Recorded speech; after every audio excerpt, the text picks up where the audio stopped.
നിങ്ങൾ ഈ വീഡിയോ ഉണ്ടായിരുന്നു. ഇതാണ് സോംബി ഡ്രഗ് അഥവാ സൈലസിൻ എന്ന മെഡിസിൻ്റെ ഒരു എഫക്റ്റ് എന്ന് പറയുന്നത്. അപ്പോൾ എന്താണ് സൈലസിൻ? 1962 വെറ്റിനറി യൂസിന് വേണ്ടി കണ്ടുപിടിച്ച ഒരു മരുന്നാണ് സൈലസിൻ എന്ന് പറയുന്നത്.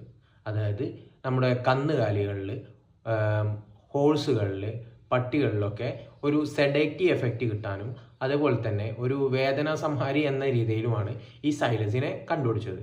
ബട്ട് ഇത് നമുക്ക് ഒരിക്കലും ഹ്യൂമൻസിൽ യൂസ് ചെയ്യാൻ പാടില്ല, കാരണം FDA അപ്രൂവ് ചെയ്യാത്ത ഒരു ഡ്രഗാണ്. ബട്ട് 2000 അവസാന കാലഘട്ടത്തിൽ പോർട്ടോറിക്കോ എന്ന സ്ഥലത്തിൻ്റെ സ്ട്രീറ്റുകളിൽ ഈ ഒരു മെഡിസിന് ഒരു ഇല്ലീഗലായിട്ട് യൂസ് ചെയ്യുന്നത് കാണപ്പെട്ടു. അതായത് മയക്കുമരുന്ന് പോലെ യൂസ് ചെയ്യുന്നത് കാണപ്പെട്ടു.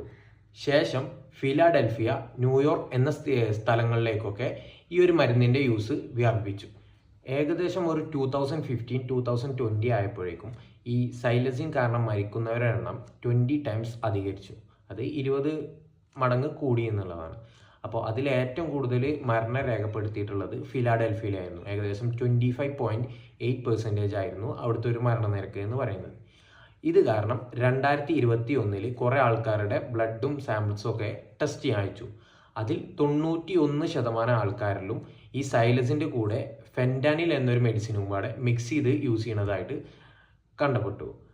ഈ ഫെൻറ്റാനിലും സൈലസിനും കൂടെ മിക്സ് ചെയ്ത് കഴിഞ്ഞാൽ സെഡേറ്റീവ് പ്രോപ്പർട്ടി പ്രൊലോങ് ചെയ്യപ്പെടുന്നുണ്ടെന്ന് കണ്ടെത്തി. അതായത് ഇതിൻ്റെ ഒരു മയക്കത്തിൻ്റെ എഫക്റ്റ് നല്ല കൂടും എന്ന് കണ്ടെത്തി. ഇനി പറയാൻ പോകുന്നത് ഈ ഒരു സൈലസിൻ്റെ എഫക്റ്റുകളെ കുറിച്ചാണ്. മെയിനായിട്ട് നമ്മുടെ ബ്രെയിനെയാണ് ഇത് ബാധിക്കുക, അതായത് സെൻട്രൽ നെർവസ് സിസ്റ്റത്തിനെയാണ് ബാധിക്കുക. മെയിനായിട്ട് ഇതിൻ്റെ ഒരു എഫക്റ്റ് എന്ന് പറയുന്നത് മയക്കം ഉണ്ടാവും, അതേപോലെ നമ്മളെ മെമ്മറി ലോസ് ഉണ്ടാവും, അതുപോലെ തന്നെ ഹാർട്ട് റേറ്റ് കുറയും, ബ്രീത്ത് കുറയും, അതുപോലെ BP നല്ല ഡേഞ്ചറസ് ആയിട്ട് എന്ത് ചെയ്യും, കമ്മിയാവാനുള്ള ചാൻസ് ഉണ്ട്. പിന്നെ ഹൈ ഡോസിലാണെന്നുണ്ടെങ്കിൽ നമുക്ക് ലോസ് ഓഫ് കോൺഷ്യസ്നസ് അഥവാ നമ്മളെ ബോധം നഷ്ടപ്പെടാനും, നമ്മൾ ഈ വീഡിയോയിൽ നേരത്തെ കണ്ട പോലത്തുള്ള ഒരു ലോസ് ഓഫ് സെൻസിറ്റിവിറ്റി, അതായത് നമ്മുടെ ഒരു ചലനശേഷി നഷ്ടപ്പെടാനുള്ള ഒരു ചാൻസ് ഉണ്ട്.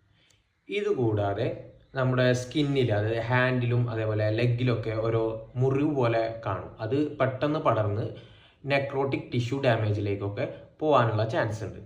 പിന്നെ ഇന്ത്യയിൽ ഈ ഒരു മരുന്നിനെ കുറിച്ച് പറയുകയാണെന്നുണ്ടെങ്കിൽ ഇന്ത്യയിൽ ഇത് വ്യാപകമായിട്ട് യൂസ് ചെയ്യുന്നുണ്ടെന്നാണ് പറയപ്പെടുന്നത്. ലൈക്ക് പഞ്ചാബ്, ചണ്ഡീഗഡ്, ബാംഗ്ലൂർ, മുംബൈ പോലത്തെ സ്ഥലങ്ങളിലൊക്കെ ഉണ്ട് എന്ന് പറയപ്പെടുന്നു. പക്ഷെ ഒഫീഷ്യലായിട്ട് ഒരു സ്ഥിരീകരണം ഇതിൽ വന്നിട്ടില്ല. ഇനി പറയാൻ പോകുന്നത് സൈലസിൻ്റെ ഒരു ഡേഞ്ചറസ് എഫക്റ്റിനെ പറ്റിയിട്ടാണ്. സാധാരണ ഓപ്പിയോയിഡ്സിനൊക്കെ, അതായത് ഫെൻറ്റാനിൽ പോലത്തെ ഡ്രഗ്സിനൊക്കെ ആണെന്നുണ്ടെങ്കിൽ നമുക്കൊരു ആൻറ്റിഡോട്ട് ഉണ്ട്, അതാണ് നലോക്സോൺ എന്ന് പറയുന്നത്. ബട്ട് ഈ സൈലസിൻ്റെ കേസിൽ ഈ നലോക്സോൺ എന്ന് പറയുന്നത് ഇൻഎഫക്റ്റീവ് ആണ്.